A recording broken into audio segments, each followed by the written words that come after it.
Nous voulons t'écouter ce matin encore, Seigneur, parce que nous croyons que c'est une grâce. C'est toi qui nous révèles encore tes bontés, qui nous renouvelles tes bontés, tes compassions, et tu nous fais grâce d'être à l'écoute de ta parole, car ta parole est le vrai pain du ciel, qui vient de Dieu et qui donne la vie au monde.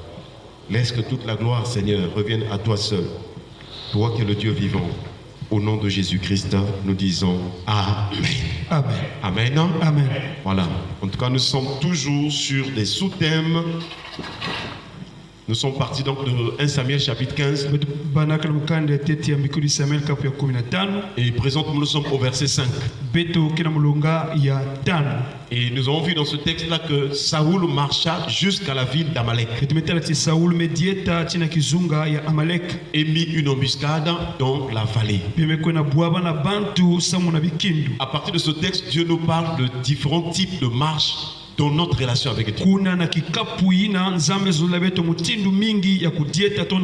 Jusque-là, nous en avons vu 3 types de marches. Et nous avons vu la marche de la personne consolée. Nous avons vu la marche sur les ennemis. Et nous sommes présentement sur la marche selon l'esprit. Et c'est dans ce contexte-là que Dieu nous a ramenés d'abord pour voir, avant que nous puissions rentrer la marche selon l'esprit, il faut au préalablement que nous puissions rencontrer la grâce.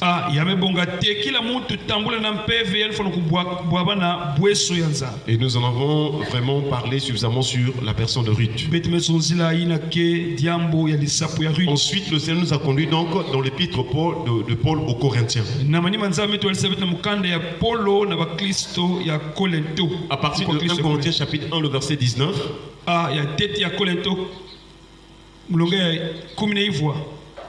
1 Corinthiens chapitre 1, le verset 19. Le Seigneur dit, je détruirai la sagesse des sages et je rendrai nulle l'intelligence des intelligents.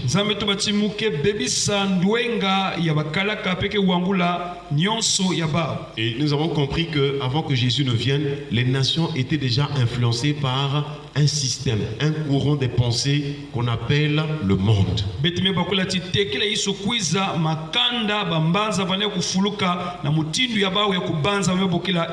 Et dans ce système-là, il y a au moins 3 types de personnes qui influencent. C'est pourquoi il est posé une question. Il est dit dans Corinthiens, où est le sage? Où est le scribe? Où est le raisonneur ou le disputeur de ce siècle? Voilà ce sur quoi l'ennemi est en train de contrôler le monde.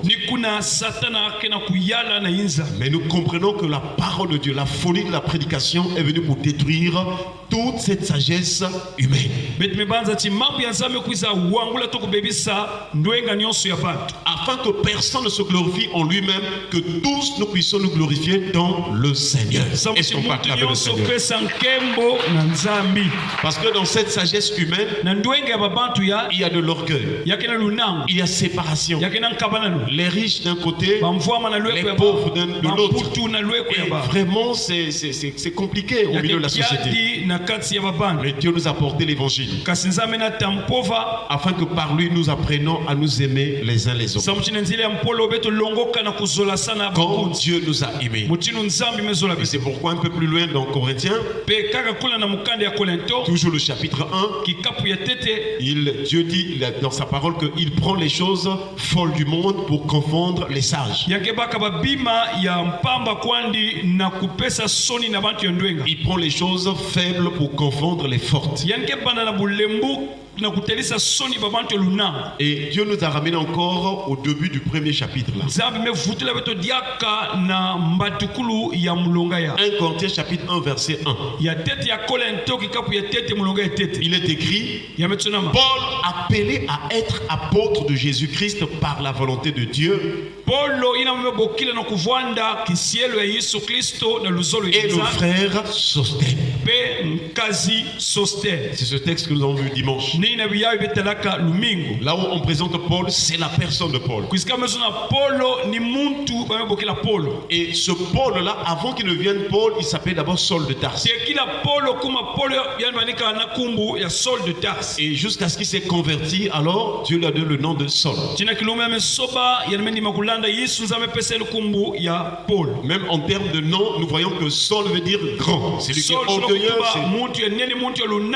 Et Paul veut dire petit, qui est l'image de l'humilité.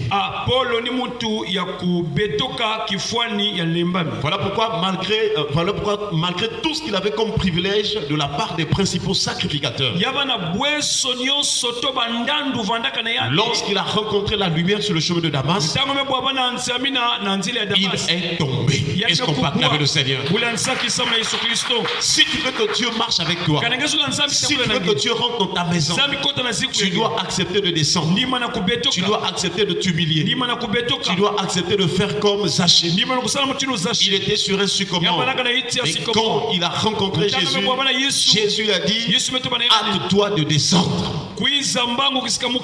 Alléluia. Amen. Quel est le niveau de ta conscience?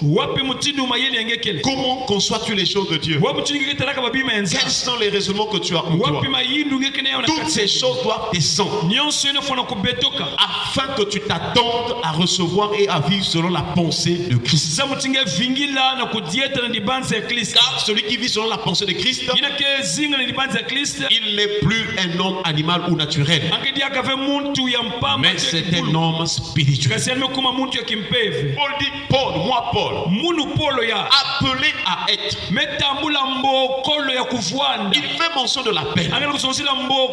Et nous avons compris que nous tous, quand nous sommes maintenant en Christ aujourd'hui, c'est parce que tout simplement Dieu nous a appelés. Parce qu'avant nous étions des païens, nous étions dans le monde. Mais qu'est-ce qui fait que nous puissions rencontrer le Seigneur? Qu'est-ce qui fait que nous venons à Dieu? Qu'est-ce qui fait que nous soyons à l'église? C'est parce que Dieu nous a appelés. Est-ce qu'on peut acclamer le Seigneur? Et avant qu'on arrive à l'appel, nous rappelons qu'il y a quelque chose qui se passe avant que Dieu l'appelle. C'est le mystère de la prédestination. Avant que Dieu n'appelle, Dieu connaît les choses d'avance. Voilà, chers frères et sœurs, avant que Paul, Dieu ne l'appelle, et déjà depuis le sein de sa mère, Dieu l'avait connu. Le Seigneur dit même pour Jérémie qu'avant que tu ne sois conçu là dans le sein de ta mère, je te connaissais. La prédestination. Dans ce mot-là, il y a le destin que Dieu connaît d'avance. Dans ce mot-là, il y a les projets que Dieu s'est formés d'avance. Et c'est pourquoi nous ne vivons pas au hasard. Dieu connaît toutes choses. Mais il faut savoir situer la prédestination et les temps. Est-ce qu'on peut acclamer le Seigneur? Parce que la Bible déclare: les choses cachées sont à l'Éternel, et les choses révélées sont à nous et à nos enfants. Pourquoi? Pour que nous puissions vivre selon la parole de Dieu. Nous voyons que dans la vie, il faut comprendre qu'il y a le mystère de la prédestination et le mystère des temps. Alors, la prédestination commence où? Elle ne commence pas au moment où Dieu crée les cieux et la terre. Non. Elle commence avant la fondation du monde. Et comme Dieu est éternel, donc il y a une période qu'on ne peut pas mesurer, une période infinie qu'on appelle l'éternité. Avant que Dieu ne crée toutes choses, Dieu n'est pas créé. Dieu existe en lui-même. Dieu existe de lui-même. Voilà pourquoi il s'appelle l'Éternel. Le Dieu qu'on appelle je suis. Il est toujours. Il n'a pas de commencement de jour ni fin de vie. Il est éternel. Il ne dépend de personne. Est-ce qu'on peut acclamer l'Éternel? Et c'est lui qui a créé toutes choses. Mais avant qu'il ne crée, il a tenu d'abord un conseil en lui-même. C'est ce que Paul appelle le conseil de sa volonté. C'est là où se trouvent les profondeurs de Dieu. Le mystère du Père, du Fils et du Saint-Esprit. Je vous assure, chers frères et sœurs, nous devons prendre les choses telles que Dieu nous l'enseigne. Ne cherchons pas à mélanger les choses. Mais si Dieu a inspiré, a dit quelque chose dans les Écritures, puisque cela vient de Dieu, nous devons l'accepter par la foi. Alléluia. Donc avant que nous venions dans le temps, Dieu existe par lui-même. Et c'est dans ce temps-là de l'éternité, on peut dire passé, ou bien l'éternité avant la création, que Dieu s'est décidé de faire un projet. Et le but de ces projets-là, c'est de nous donner un avenir meilleur. Est-ce qu'on va acclamer le Seigneur? Et il a dit à Israël, je crois dans Jérémie chapitre 29, le verset 11, les projets que j'ai formés sur vous sont des projets de paix et non de malheur, afin de vous donner un avenir et de l'espérance. Donc avant que tu sois né, il y a des projets que Dieu a conçu en lui-même. Il y a ce qu'on appelle le dessein de l'éternel. Chers frères et sœurs, après que Dieu ait fini de faire son projet, Dieu s'est décidé maintenant de créer. Là nous rentrons dans le temps. Il décide de créer. Et c'est pourquoi dans Genèse chapitre 1, le verset 1, il est dit: au commencement, Dieu créa les cieux et la terre. Mais avant ce commencement-là, qu'est-ce qui s'est passé? Comment c'était? Ça nous échappe. Nous disons que c'est le temps de Dieu lui-même. Et nous devons comprendre les choses selon le temps dans lequel nous nous trouvons. Et donc, avant que Dieu ne crée les choses, Dieu existe par lui-même et de lui-même. Et Dieu décide de créer. Chers frères et sœurs, nous voyons le passage de l'éternité passée et nous rentrons dans le temps où Dieu crée les choses, les visibles et les invisibles, les anges, les esprits et les choses qui sont terrestres ou bien physiques. Oui, chers frères et sœurs, la Bible déclare que Jésus est le Fils vraiment qui est l'image du Dieu invisible, le premier de toute la création, car en lui ont été créées toutes les choses qui sont dans les cieux et sur la terre, les visibles et les invisibles. Est-ce qu'on peut acclamer le Seigneur? Donc avant d'être appelé, Dieu connaît les choses avant. La prédestination. Nous voyons donc dans Romains chapitre 8, Paul fait mention de cela. À partir du verset 29. Il dit: car ce qu'il a connu d'avance. Quand on dit d'avance, là c'est la prédestination. C'est-à-dire avant que le monde ne soit créé. D'avance. Nous avons rappelé aussi que Jean-Baptiste, lorsqu'il a présenté Jésus, il a dit la même chose. Il a présenté Jésus en disant que c'est celui dont je vous ai dit que celui qui est parmi nous là, il m'a précédé car il est avant moi.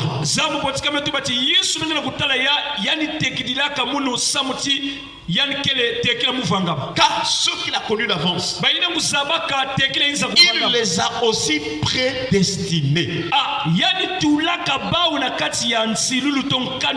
Préparés d'avance à être semblable à l'image de son fils, afin que son fils soit le premier-né de beaucoup des frères ou entre plusieurs frères. Donc le signe qu'on est élu de Dieu, il faut que dans notre vie sur la terre, lorsque nous rencontrons Jésus, nous devons marcher à l'image de Christ. Nous devons être semblables à Christ. Nous devons marcher dans la sanctification. Tout le monde peut recevoir Jésus pour dire qu'il a reçu Jésus. Mais le signe d'un vrai chrétien, de celui vraiment qui a été élu, il doit marcher la sanctification. Il doit craindre Dieu. Il doit fuir le mal. Parce que c'est ce à quoi Dieu nous a prédestinés. Donc Ephésiens chapitre 1, le verset 4 à 5. Il est écrit: en lui, Dieu nous a élus avant la fondation du monde. Est-ce qu'on peut acclamer le Seigneur? En lui, Dieu nous a élus avant la fondation du monde, pour que nous soyons saints et irréprochables devant lui. Il nous a prédestinés dans son amour à être ses enfants d'adoption par Jésus-Christ, selon le bon plaisir de sa volonté. Donc voilà, chers frères et sœurs, comment est-ce que Dieu a préparé les choses. Et ensuite il a commencé à appeler. Lorsque Dieu nous rentre dans le temps de la création, Dieu appelle les choses. Dieu appelle les choses. Et c'est ce que Paul nous rappelle. Il nous rappelle cela dans Romains toujours, que Dieu c'est celui qui appelle les choses. Romains chapitre 4, le verset 17. Il dit ceci: je t'ai établi père d'un grand nombre de nations. Là il parle d'Abraham. Dans Genèse chapitre 12, Dieu a appelé Abraham. Abraham, va-t'en de ton pays, de ta patrie, de la maison de ton père, dans la maison ou dans le lieu ou dans le pays je te montrerai. Et Abraham partit selon que l'Éternel l'avait dit. Mais cet appel d'Abraham là, c'est ce que Paul est en train d'expliquer. Il dit: il est notre père devant celui auquel il a cru. Dieu qui donne la vie aux morts. Est-ce qu'on peut acclamer le Seigneur? Et qui appelle les choses qui ne sont pas comme si elles étaient. Il montre par là que quand nous rentrons dans le temps de la création, Dieu appelle le nom. Voilà pourquoi nous avons dit que dans l'appel aussi un mystère. Quand Dieu appelle, Dieu appelle d'abord le spirituel, afin que cette chose ou celui-ci ou cet élément vienne dans le physique. Voilà pourquoi une personne qui a l'appel de Dieu, elle ressent dans son cœur un mouvement intérieur, une puissance spirituelle qui la convainc ou qui la conduit vers ce à quoi Dieu l'a appelé. Et je crois que c'est à Jérémie que Dieu dit: ne dis pas que tu es un enfant, je t'enverrai vers ceux auprès de qui tu iras. Est-ce qu'on peut acclamer le Seigneur? Ça veut dire que dans la prédestination, Dieu a prévu aussi des gens que tu vas rencontrer, des milieux que tu vas fréquenter, des événements, des situations qui vont arriver. Mais ces choses ne vont pas te détruire. Ce sera un passage de la bassesse à l'élévation, de la souffrance à la paix. Chers frères et sœurs, Dieu permettra que tu rencontres des situations, des choses, parce qu'il veut éclater sa gloire dans ta vie. Est-ce qu'on peut acclamer le Seigneur? Voilà pourquoi un enfant de Dieu, quels que soient les temps que tu traverses, quels que soient les moments de mort, ne crains rien. Peut-être que tu traverses la sécheresse, tu traverses des combats, tu es dans les vallées. C'est terrible, chers frères et sœurs. Tu fais des mauvais rêves. Toutes ces choses vont passer. Après, Dieu va t'élever. Il te placera sur la montagne. Il te placera dans sa présence. Il te mettra au large. Il va te retirer de cette détresse. Il va t'arracher de ce danger-là pour te mettre au large. Afin que l'on sache que le Dieu en qui tu as cru, c'est celui qui donne la vie au monde. C'est celui qui donne la vie au monde. Et c'est celui qui appelle les choses qui ne sont point comme si elles étaient. Car lorsque Dieu dit un mot, la chose arrive. Lorsqu'il est ordonne, elle existe. Est-ce qu'on peut acclamer le Seigneur? Et dès que Dieu va parler, il déclare que la terre était informe et vide. Et Dieu va appeler. Il dit que la lumière soit. La lumière fut. Est-ce qu'on peut acclamer le Seigneur? Donc la lumière quitte le spirituel pour apparaître dans ce qui est visible. Voilà pourquoi ce matin nous voyons le soleil se lever. Avant il n'y avait pas de soleil. Mais quand Dieu a appelé, le soleil est venu à l'existence. J'aimerais te rappeler, quel que soit ce que tu ne vois pas dans ta vie, Dieu est capable d'appeler afin que tu vois. Alléluia. Amen. Qu'est-ce que tu attends de la part du Seigneur? C'est lui qui appelle afin que ceci advienne à l'existence. Voilà pourquoi le juste doit vivre par la foi. Et la foi nous donne de voir dans le spirituel. Avant que la chose vienne, pour que tout le monde voit que Dieu t'a béni, Dieu t'a fait telle chose. Si tu as la foi, tu es en position d'attendre. Tu sais que physiquement il n'y en a pas. Comme j'ai la foi, ça arrivera. Ça s'accomplira. Tu es malade, mais tu sais déjà que tu seras guéri. Pourquoi? Parce que le Dieu qui t'a sauvé est le Dieu qui guérit. Et il ne peut pas te laisser vivre dans son royaume dans les maladies. Il va te guérir. Alléluia. Amen. Et la guérison, c'est le pain des enfants. La délivrance, c'est le pain des enfants. Alléluia. Amen. Que Dieu nous aide à comprendre qu'il y a la prédestination. Mais présentement, nous sommes dans le temps. À partir du temps de la création, il y a les temps anciens, il y a le temps présent dans lequel nous sommes, et il y aura un temps d'avenir. Nous devons obéir à la parole de Dieu, selon que Dieu nous conduit. Ne suivez pas ceux qui disent que la prédestination, Dieu connaît déjà toutes choses, donc on peut se permettre de vivre même dans le péché. Parce que Dieu connaît déjà, il nous a déjà sauvés. Donc forcément on va aller au ciel, même si on vit dans le péché. Non. Le signe que tu es prédestiné, c'est ce que Paul dit aux Éphésiens. Je crois Éphésiens chapitre 2. À partir du verset 8, il dit que nous avons été, nous sommes sauvés par grâce au moyen de la foi. Et au verset 10, il dit car nous avons été créés en Jésus-Christ pour pratiquer des bonnes œuvres. Est-ce qu'on peut acclamer le Seigneur? Donc si tu vois une personne qui dit qu'il est sauvé, s'il n'y a pas de bonnes œuvres, il y a un problème. Et puis nous ne faisons pas toujours attendre, dire oh non, je suis encore faible. Mais si la mort arrive, tu meurs dans le péché. Tous les jours de notre vie, nous devons chercher à nous sanctifier. Prier le Seigneur.